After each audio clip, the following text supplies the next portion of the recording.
Hello दोस्तों, स्वागत है आपका हमारे यूट्यूब चैनल DSR स्टडी पुल में।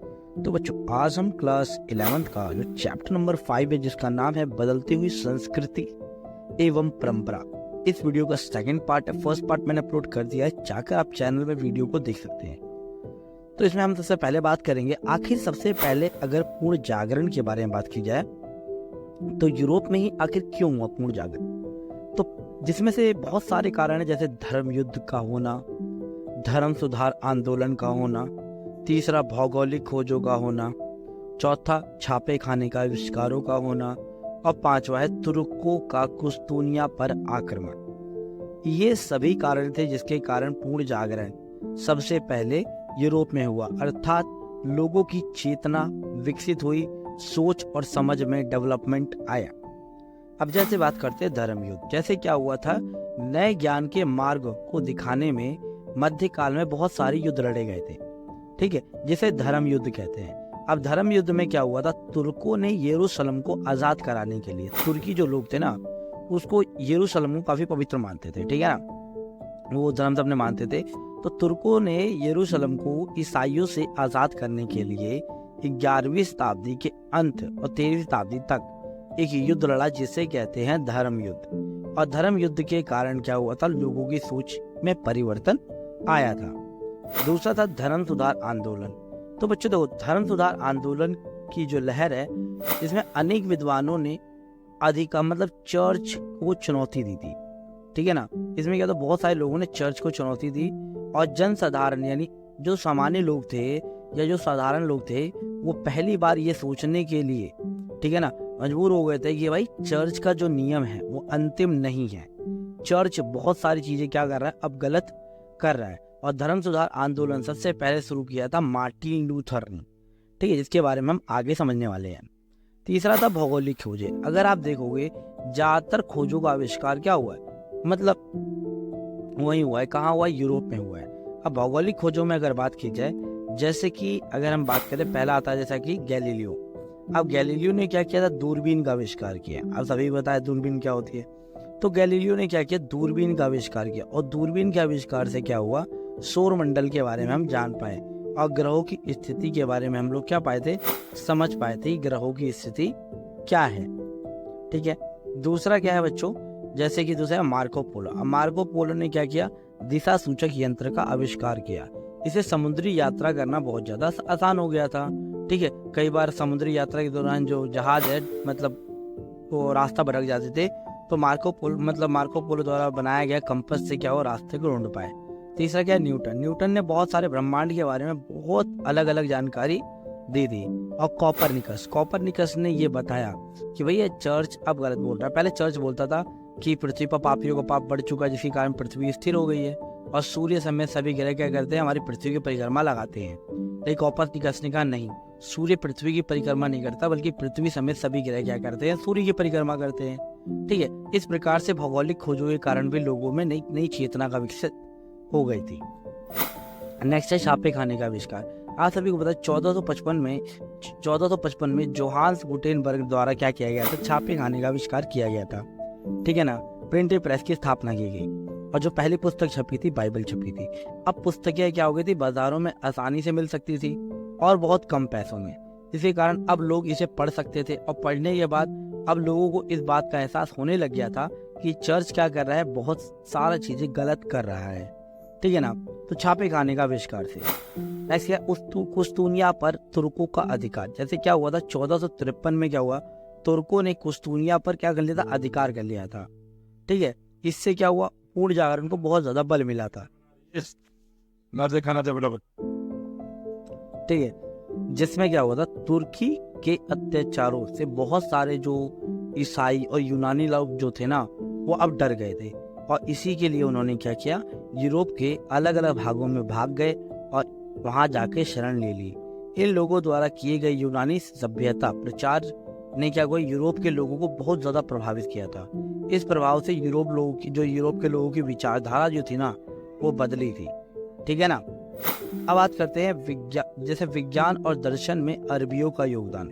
जैसे हुआ क्या था बच्चों, 14वीं शताब्दी में ना बहुत सारे जो लोग थे, जैसे बहुत सारे लोग जो थे ना, वो अरस्तु और प्लेटो के द्वारा लिखी गई जो कृतियां हैं, पुस्तक हैं, उनको अब पढ़ने लग गए थे।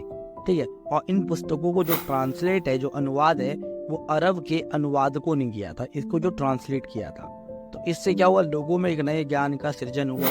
और यूरोप के विद्वान यूनानी ग्रंथ को क्या करते थे, अरबी भाषा में क्या करते, अनुवाद करके पढ़ते थे। और दूसरी ओर यूनानी विद्वान क्या करते थे, अरबी और फारसी विद्वानों की कृतियों का अनुवाद कर रहे थे। मतलब जो यूनान के विद्वान थे वो अरबी और फारसी विद्वानों द्वारा लिखी गई पुस्तक होती थी, उनको ट्रांसलेट करके धीरे धीरे समझने लग गए थे। ठीक है, ये ग्रंथ क्या कर रहे थे, ये ग्रंथ की प्राकृतिक विज्ञान, गणित, खगोल विज्ञान, है ना बच्चों, औषधि का मतलब दवाइयाँ होती हैं, और रसायन विज्ञान से संबंधित थे। ठीक है ना, इन्हीं चीज़ों को जब लोगों को पता चल गया तो लोग समझने लग गए थे, है ना। मुसलमान लेखकों, जिन्हें क्या कहा जाता है, जो मुसलमान लेखक होते हैं ना, उन्हें इतालवी दुनिया का ज्ञानी माना जाता है। ठीक है, इतालवी दुनिया का ज्ञानी किसे माना जाता है, मुसलमान लेखकों को माना जाता था। ठीक है, इसके साथ और जैसे अगर मैं बात करूं कुछ मनुष्य के बारे में, कुछ व्यक्तियों के बारे में बात करें, जैसे अरबी के एक हकीम और मध्य एशिया के बुखारा के रहने वाले थे, जिसका नाम था इब्न सीना। ठीक है ना, ये काफी फेमस व्यक्ति थे और डॉक्टर टाइप से थे एक तरीके से। दूसरा, आयु विज्ञान विश्वकोश के लेखक, जिसका नाम था अल राजी, जिसे रेजियस भी कहा जाता है। इसके साथ स्पेन के एक अरबी दार्शनिक, जिसका नाम था इब्न रशूद, ने दार्शनिक ज्ञान और धार्मिक विश्वासों के बीच में तनाव को सुलझाने की कोशिश करी थी कि भैया जो ज्ञान है और धार्मिक विश्वास है, ये दोनों चीजें क्या है, अलग है। इसको एक्सप्लेन करने की कोशिश करी थी। अब बात करते हैं कलाकार और यथार्थवाद। मतलब हुआ क्या था बच्चों, 1416 में एक व्यक्ति जिसका नाम है दोनातल्लो ने क्या किया था, बहुत सजीव मूर्तियां बनाई थी, मतलब रियलिस्टिक इनकी मूर्तियां लगती थी। ठीक है ना, तो इन्होंने क्या किया था, एक नई विचारधारा को क्या किया था, आगे बढ़ाए, एक कला को ना एक मतलब अपर लेवल पे ले गए थे। ठीक है ना, और कलाकार को मतलब ये मूर्तियां एक तरीके से कुछ ना कुछ कहती थी। नर कंकालों का अध्ययन करने के लिए क्या हुआ था, कलाकारों ने क्या किया, आयु विज्ञान कॉलेजों की प्रयोगशाला में गए थे। आयु विज्ञान का मतलब क्या है, जो साइंस जो से संबंधित जो कॉलेजेस हो गए थे ना, उनमें वहां गए थे बहुत सारे विद्वान। ठीक है, बेल्जियम के मूल जिसके रहने वाले एक व्यक्ति, जिसका नाम था आंड्रियस वेसेलियस। ठीक है ना बच्चों, ये पादुआ विश्वविद्यालय के एक अध्यापक थे, प्रोफेसर थे, और यही सबसे पहले व्यक्ति थे जिन्होंने मनुष्य के शरीर को क्या किया था, चीड़-फाड़ की थी, और उसके बहुत डीप तरीके से क्या किया था, उन्होंने अध्ययन किया था। उनका नाम क्या था, आंड्रियस वेसेलियस। और लेप चित्र के लिए, लेप चित्र मतलब प्लास्टिक सर्जरी, लेप चित्र के लिए क्या हुआ था, तेल के मतलब उस समय क्या हो गया था कि मूर्तियां जो होती थी ना, अब लेप से मिट्टी से बनाई जाती थी, लेकिन लेप चित्र के लिए तेल के एक माध्यम के रूप में प्रयोग लाया गया तेल को, और चित्रों को क्या गया, पूर्व की तुलना में अधिक रंगीन और चटक बनाया जाना लग गया था। मतलब मूर्तियां और अब ज्यादा क्या लगने लग गई थी, रियलिस्टिक लगने लग गई। इसी तरह क्या हुआ था, शरीर विज्ञान, रेखा गणित, भौतिकी और सौंदर्य का उत्कृष्ट भावना ने क्या हुआ था, इतालवी कला को एक नया रूप दिया था। ठीक है ना, एक नई रूप दिया, और इसे ही यथार्थवाद के नाम से जाना जाता है। बात करते हैं वास्तुकला। ठीक है, तो 15वीं शताब्दी में रोम के जो नगर थे, उन्हें दोबारा पुनर्जीवित हो गए थे। हुआ क्या था, पुरातात्विक जो थे ना, उन्होंने रोम के अवशेषों को सावधानी से खोदा। ठीक है, और एक मतलब वास्तुकला की एक नई शैली लोगों के सामने आई, जो वास्तव में रोम साम्राज्यकालीन शैली का पुनरुद्धार थी, जिसे अरब में शास्त्रीय शैली कहा जा सकता। ठीक है, शास्त्रीय शैली के नाम से जाना जाता था।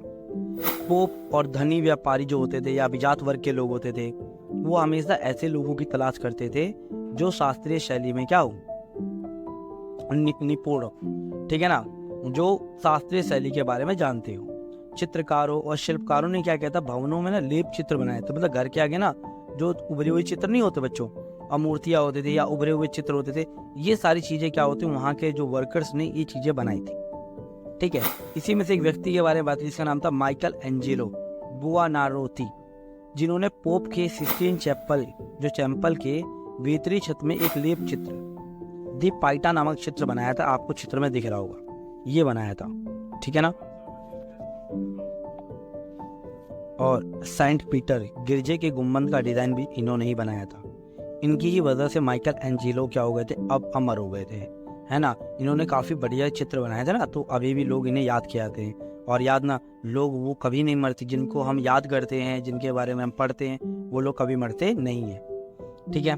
इसके साथ एक और वास्तुकार थे जिनका नाम था फिलिप्पो ब्रूनेलेसी।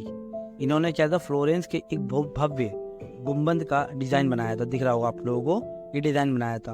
और इन्होंने क्या किया था, अपना पेशा एक मूर्तिकार के रूप में शुरू किया था। पहले ये मूर्तियाँ बनाते थे, लेकिन इन्होंने क्या किया था, मतलब ये फ्लोरेंस के भव्य गुम्बद का भी इन्होंने निर्माण कराया था। ठीक है।